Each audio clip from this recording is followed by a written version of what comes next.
राहुल गांधी आज परभणीत येत आहेत सोमनाथ सूर्यवंशी यांच्या कुटुंबियांच्या भेटीला। मात्र यावरूनच सत्ताधाऱ्यांकडून सुद्धा टीका होताना दिसते। ही नौटंकी असल्याचं भाजपचे प्रदेशाध्यक्ष म्हणतात। मला असं वाटतं की चापलूसी किती करावी आपल्या आका लोकांची दिल्लीत बसलेल्या, त्याच्यातलं सगळ्यात मोठं उदाहरण त्यांच्या वक्तव्यातून लक्षात येतं। सोमनाथ सूर्यवंशी तो मृत्युमुखी पडला,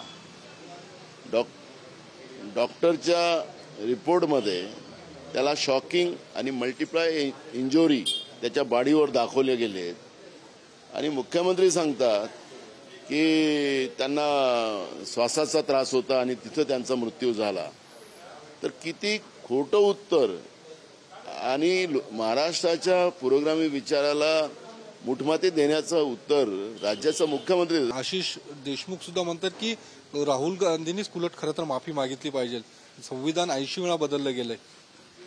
जाऊ दे ना यार, जे लोक काँग्रेसच्या भरोश्यावर मोठी झाली त्यांच्याबद्दलचं काय वक्तव्य तुम्ही आणता आणि अशा लोकांच्या बद्दल मी काही प्रतिक्रिया देऊ असं मला वाटत नाही। कॅमेरामन तुषार ननावरेसह योगेश बोरसे, TV9 मराठी, नांदेड।